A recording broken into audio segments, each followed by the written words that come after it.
political affairs commentator and advisor to China's government on economic and development issues. He's joining us live from Beijing. And also we have Dr. Mark Thomas. He is an international and monetary economist from the Harvard University's Extension School. He's joining us live from Granada, Spain. Mr. Tangen, let me start with you.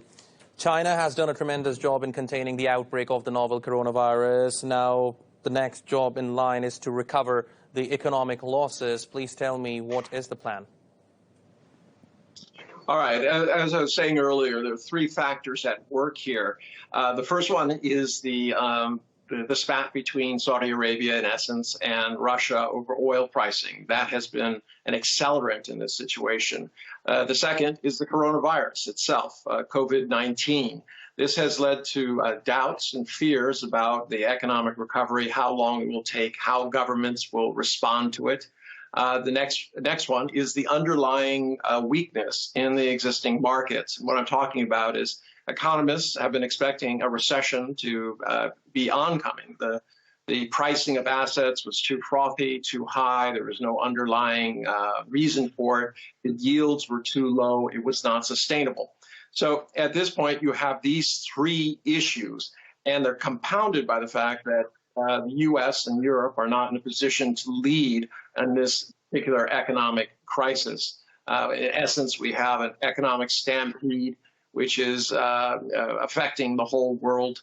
The markets were again tripped today in the U.S. as the S&Ps dipped below 7% of their value in terms of downward trend, and it was temporarily halted for 15 minutes. It's the second time this has happened in a few days. And unfortunately, the trust that is necessary and clarity that should be the part of the president, Donald Trump, has not been apparent. There's been a lot of mix-ups, a lot of confusion about that. So people are waiting, hopefully, to see some signs that this is going to be taken seriously. Otherwise, every time Donald Trump has spoken, the market has gone down by 1,000 or 2,000 points. Not hopeful.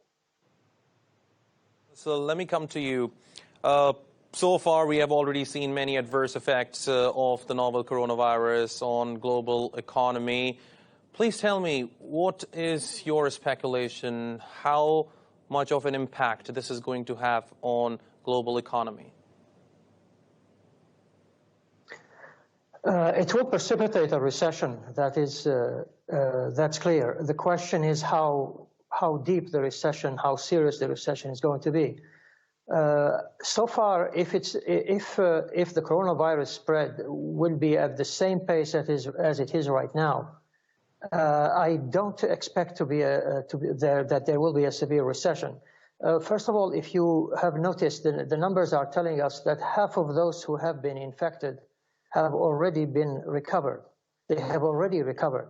And the ones who died, the percentage of the people who died was about 3%. And they are mostly old people and people who were sick. So in terms of the magnitude of its impact on the health situation of the population worldwide is minuscule, is negligible. The problem, however, is the economic impact that's coming from the disruption of the supply chains. That is, products coming from China, which are intermediate commodities in the United States. Those products now are not coming in. So the American manufacturers, they have to look for alternative intermediate goods, and that's going to be more expensive. So on this side, you see a cost push inflation. So you'll see there are forces that will be pushing prices up from this perspective. That said, there's also a reduction in demand because of the restrictions of people's movements.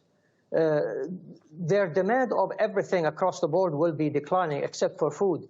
So you have a push of the supply to the left, higher prices, forces that are pushing prices up, and forces that are pushing prices down. So these two effects will balance. Which one will be greater? That is something we cannot say. So the impact on inflation, as I think about it, will be negligible. There will be a slowdown. The slowdown will last probably until the clear signs of recovery are coming in. That would probably take 2 or 3 months. From that perspective, I don't see reason to panic, especially for the markets to panic the way they are panicking right now. And as the professor said regarding the oil prices, if you take the oil prices on their own, that development should have actually a positive impact on the economy, because what it does is you have a battle between Russia and Saudi Arabia regarding oil.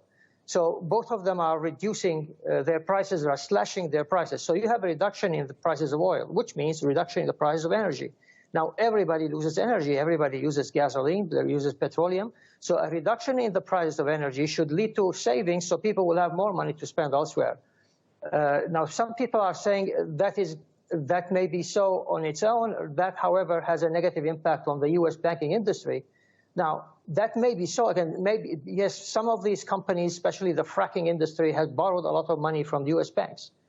That said, the Federal Reserve System is more than willing to buy these loans, and get them off the balance sheet of the banks. So there is no need to worry about the banking system having suffered or have any liquidity problems in the future. So, in other words, if you look at the way in which the sell-off is taking place today, for example, I just looked at all of the prices. Everything is falling by almost a similar percentage, which looks like people are selling stocks across the board without looking at what they are selling. For example, pharmaceutical industry prices, pharmaceutical industry stocks, their prices are falling as much as the banking industry, as much as all of the other industries, as much as Amazon, for example. So you can see just by looking at these numbers, you can see this is a panic. These are traders who are panicking, or maybe these are software programs that are selling off based on technical analysis and not based on fundamentals. So if I were in the position of people who have cash aside, this would be a good time to buy. Okay. Now, Mr. Tandon, let me come to you. Fear and panic among people increased after we saw a sharp spike in the death toll from the novel coronavirus in Italy. And right after that, we saw markets crashing across the world. Do you think, just like just like people, markets are also overreacting to the coronavirus outbreak? Well, it's unclear, because a lot of it will depend on how well the governments respond to it. It might be a passing phase, but there's a question of whether it takes 3 months, 6 months, or a year. The disruption, I would agree with my colleague, will be the really destructive part of this. Now, keep in mind, the debt levels, especially corporate debt levels, right now exceed what they were in 2008 when the financial markets started to melt down. So this is a very serious situation. If I don't have revenues because of business interruption, because of demand interruption, as my colleague has said, I don't have the wherewithal to repay my loans. And while the government may be buying some loans, they're not buying them at face value. They're buying them at a markdown. So this is going to hurt banks. I'm surprised that banks haven't taken a much higher beating than, as my colleague said, pharmaceuticals and others that would appear to be safer bets. So yes, right now it's a contagion. People are selling across the board, liquidating to figure out what's going to happen. And the danger, though, as I said, is much about trust and the inability of the world order to come together and figure out how they're going to do that. You know, we saw last week there was an opportunity for the large nations to come together and speak with one voice. They did not. Instead, shortly afterwards, the Fed dropped their rate. It was followed by some other countries, but it was not uniform. This is the problem. You cannot solve it until you can define it, and you cannot solve it until you have people cooperating.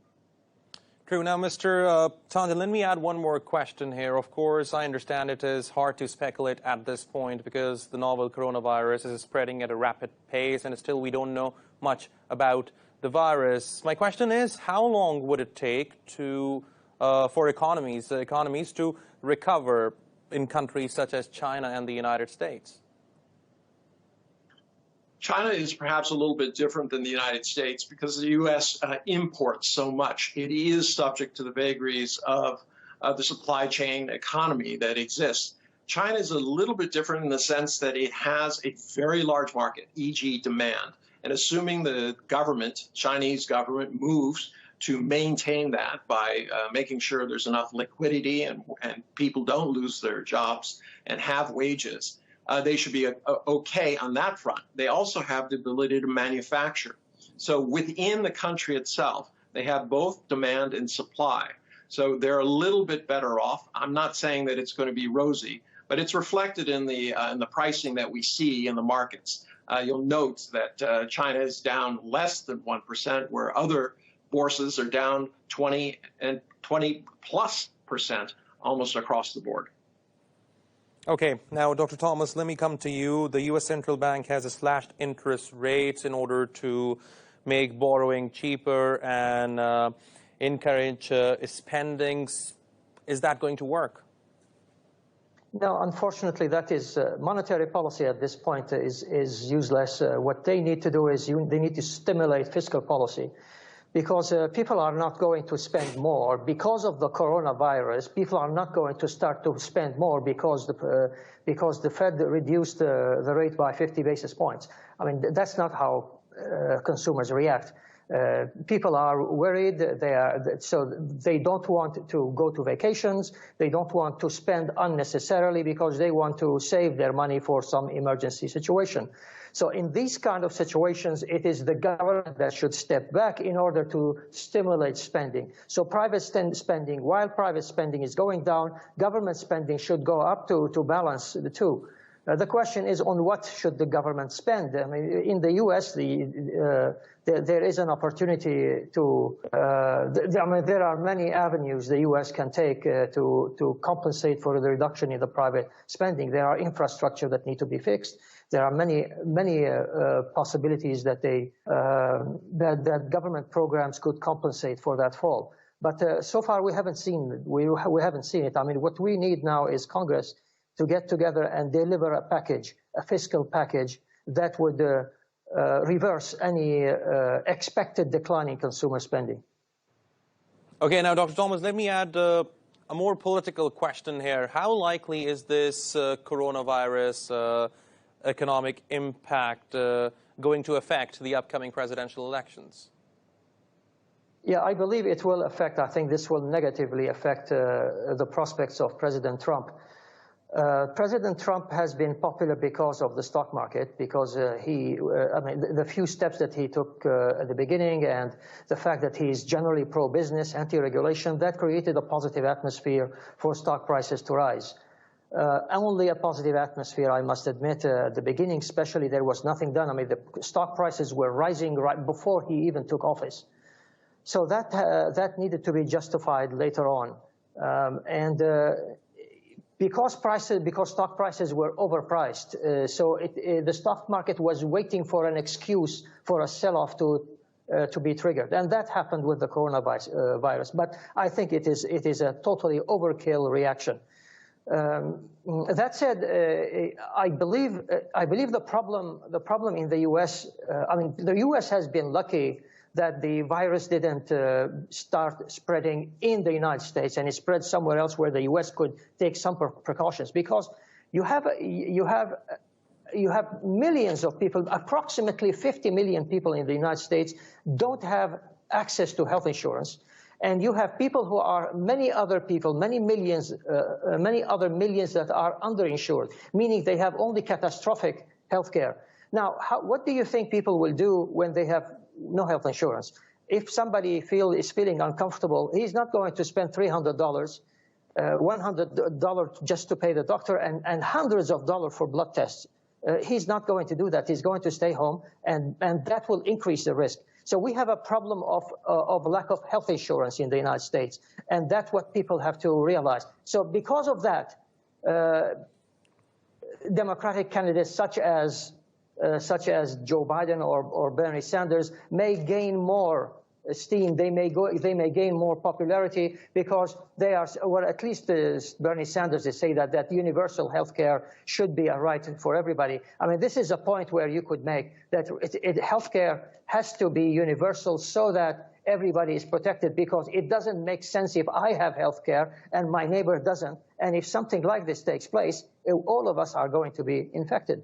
So I think this is not good news for Donald Trump. If this process doesn't reverse within 3-4 months, I think President Trump will be in trouble. Okay, I think you have raised a very interesting point, the healthcare system. Let me ask Mr. Tandjan about it.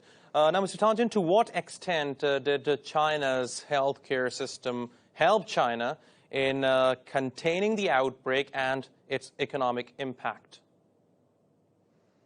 Well, quite frankly, it wasn't just the healthcare system, it's the central government model that they have.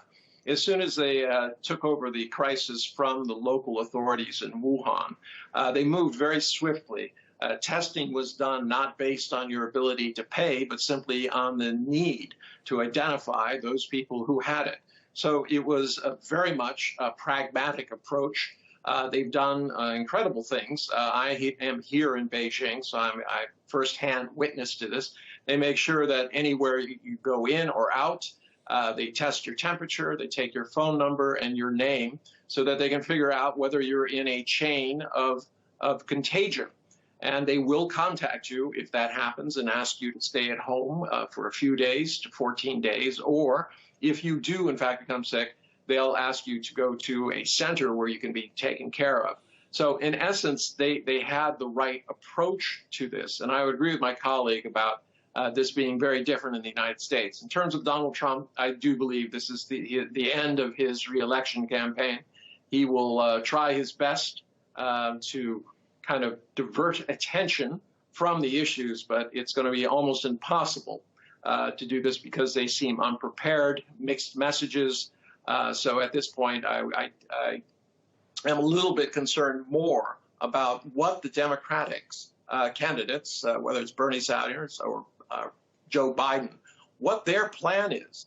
This idea of instituting universal health care is fine, but that would take years.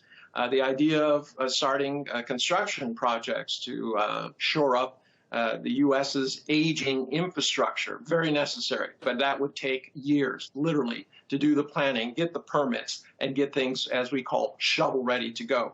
So right now, they have to figure out the stimulus side, and that is going to require something more like helicopter money, this concept that they're trying now in Hong Kong, where money will be pushed into the system directly to employees as some percentage of their wages, so that these small and medium-sized enterprises, which are the lifeblood of economies, not only in China, but around the world, can stay in business. If they are forced to try to pay their employees and their rents and the loss of business, many of them will disappear. And that will be a very sharp attack on the global system. And this is something that I think the Chinese government is looking at. You've seen it. They're reacting to it in Britain, although many people believe they have not gone far enough. Okay, interesting. Dr. Thomas, what would be an ideal approach at this point? I think, I mean, people have reacted a little bit slower than they should have, but at this point, everybody is doing what they can. The most important thing is not to block any movements of commodities, not to block the transportation industry or any sector or any facilities or any means by which commodities are moving from one country to another, because it is important to have that flow to move smoothly. Now, yes, if we are talking about tourism, we are talking about unnecessary gatherings, all of that, I think people are taking precautions. For example, in Spain today, they have canceled all, or let's say banned all gatherings that are for luxury purposes, like all theaters, all performances, all sorts of public gatherings have been banned. So I think if you can do your business from your home, you should do it. Otherwise, people should not go out. And I think now people have gotten a bit educated about it. And I think I am positive about how it's going to turn. I believe this is going to be a passing thing. We will start to see a downward trend within a few months. I'm not a doctor, and I'm not certainly don't know much about the virus, but just the way I'm looking at the data now, the way I'm interpreting the data, I don't see it as catastrophic as the panic is suggesting it is. Hopefully. Now, Mr. Tandjan, let me come to you. You advise the Chinese government on economic and development issues. What would be your advice to the common man during this outbreak and economic slowdown? Okay. One point of clarification, I do that at the local government level. The highest I got was a province. I don't sit down with Xi Jinping and lay out options for them. So let's make that clear. In terms of the average person, I think what they need to do is follow the medical advice. I don't agree with my colleague in terms of this being a short-term issue. It will depend on the responses of the various governments and whether or not they can come together and have a more unified response across the world. This is something where it's whack-a-mole. You hit it in one country, it'll appear in another, and it'll keep going around and around.